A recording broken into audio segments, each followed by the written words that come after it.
Hello friends, मैं HR Vishwakarma और HR academy लाया है आप लोगों के लिए टॉपिक मूल कर्तव्यों की सूचियों की अगर बात करें तो आपने तो देखा मूल कर्तव्य पार्ट 4A के आर्टिकल 51A में रखा गया है, उल्लेख देखने को मिलती है।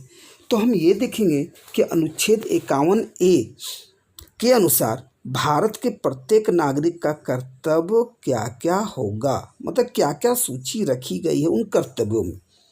जैसे पहला की अगर बात करें तो पहला कर्तव्य संविधान का पालन करें, उसके आदर्शों, संस्थाओं, राष्ट्रध्वज और राष्ट्रगान का आदर करें। ये हमारा प्रथम कर्तव्य है जी। तो प्रथम कर्तव्य क्या हो गया? संविधान का पालन करें, जो आदर्श हैं, संस्था हैं, राष्ट्रध्वज हैं, राष्ट्रगान का आदर करें। और नेक्स्ट, स्वतंत्रता के लिए हमारे राष्ट्रीय आंदोलन को प्रेरित करने वाले उच्च आदर्शों को हृदय में संजोए रखें, ध्यान देंगे, ठीक है। और उनका पालन करें। आप देखो क्या कहा जा रहा, बातों पर फोकस कीजिए। स्वतंत्रता के लिए हमारे राष्ट्रीय आंदोलन को प्रेरित करने वाले उच्च आदर्शों को हृदय में सोचे रखें। आप देखोगे हमारा भारत को स्वतंत्रता हुए, क्या उस समय आप देखोगे कि राष्ट्रीय आंदोलन को प्रेरित किया गया था या नहीं? और आप देखोगे उच्च आदर्शों को संजोए रखें और उनका पालन करें। थर्ड, भारत की संप्रभुता, एकता और अखंडता की रक्षा करे और उसे अक्षुण्ण रखे। आप देखोगे ये सब वर्ड पे बहुत सारा बात पहले भी चर्चा किया गया था, ठीक है। इसलिए ऑफलाइन या ऑनलाइन जैसा भी हो आप लोग बने रहने का काम करेंगे। और कुछ अभी ऑफर चल रहा है 50% ऑफ, तो इसका ज़्यादा से ज़्यादा फ़ायदा उठाने का काम करें। आप देखोगे कहा जा रहा है फोर्थ नंबर की, तो थर्ड नंबर में तो आपने देख लिया कि यहाँ पर बात किया गया संप्रभुता पर, एकता और अखंडता की रक्षा करने पर, और उसे अक्षुण्ण रखे। देश की रक्षा करे और आह्वान किए जाने पर राष्ट्र की सेवा करे। आप देखोगे ये जो हमारे जितने भी फौजी भाई लोग होते हैं, क्या ये देश की रक्षा करते हैं कि नहीं? और अगर आह्वान किया जाए तो राष्ट्र की सेवा करने के लिए हम लोग तत्पर रहते हैं। फिफ्थ, भारत के सभी लोगों में समरसता और समान भ्रातृत्व की भावना का निर्माण करे, जो धर्म, भाषा, प्रदेश या वर्ग आधारित सभी भेदभाव से परे हों। भेदभाव होनी नहीं चाहिए। तो ये हमारा कर्तव्य है कि ये नहीं कि भेदभाव, किसी भी चीज़ को लेकर हम लोग भेदभाव करेंगे, नहीं। आप देखोगे ऐसी प्रथाओं का त्याग करें जो स्त्रियों के सम्मान के विरुद्ध हो।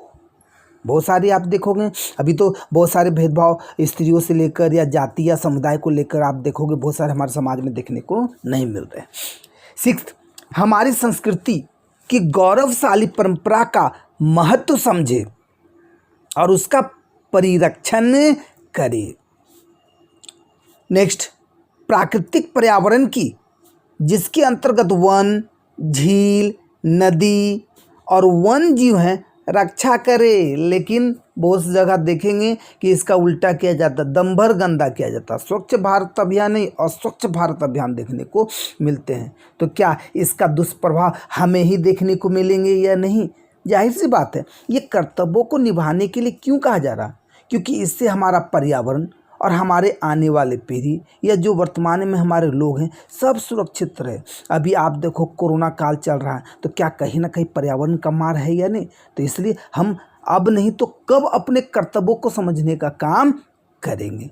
और कहा जा रहा है कि वन जो भी क्या कहा जा रहा है 7th नंबर में कर्तव्य के बारे में, कि प्राकृतिक पर्यावरण की, जिसके अंतर्गत वन, झील, नदी और वन जीव हैं, रक्षा करे और उसका संवर्धन करे तथा प्राणी मात्र के प्रति दया भाव रखे।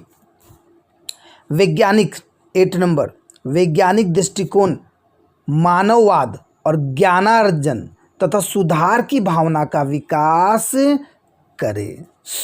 9 नंबर में, सार्वजनिक संपत्ति को सुरक्षित रखे और हिंसा से दूर रहे। लेकिन कुछ भी हो तो सबसे पहले हम लोग सार्वजनिक संपत्ति को ही नुकसान करते हैं। ट्रेन जला देते हैं, बस जला देते हैं, क्या भैया हमर तो नहीं ना है, तो इसलिए उसको ज़्यादा से ज़्यादा हम लोग नुकसान करने का काम करते हैं। तो नहीं, हमारा कर्तव्य ये नहीं है। हमारा कर्तव्य है कि सार्वजनिक संपत्ति को सुरक्षित रखें और कभी भी हिंसा वाले सिचुएशन से हम लोग दूर रहें। नेक्स्ट 10वां, जो फाइनली मूल कर्तव्य को 1976 में जोड़ा गया था। 10वां में है व्यक्तिगत और सामूहिक गतिविधियों के सभी क्षेत्रों में उत्कर्ष की ओर बढ़ने का सतत प्रयास करें। तो सतत प्रयास करें, क्या होगा भाई उससे? तो उसका मेन रीजन होगा कि जिससे राष्ट्र निरंतर बढ़ते हुए प्रगति और उपलब्ध की नई ऊंचाइयों को छू ले। आप कोई भी पर्सनली काम करते हो या समूह में करते हो तो उसका मुख्य उद्देश्य होना चाहिए राष्ट्र हमारा निरंतर बढ़ते हुए प्रगति करे और ऊंचाइयों को छू ले।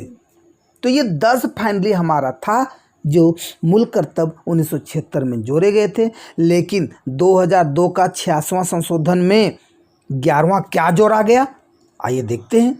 उस 11वां में देखने को क्या मिलता है कि 6 से 14 वर्ष तक के उम्र के बच्चों को शिक्षा के अवसर उपलब्ध कराना, ये हमारा ड्यूटी है कि उनको 6 से 14 साल तक के बच्चों को क्या है, शिक्षा का अवसर उपलब्ध कराना। तो ये सारी बातें थी। नेक्स्ट वीडियो में हम लोग बने रहेंगे कि फंडामेंटल जो ड्यूटी है, कर्तव्य है, आखिर उसकी विशेषताएं क्या है।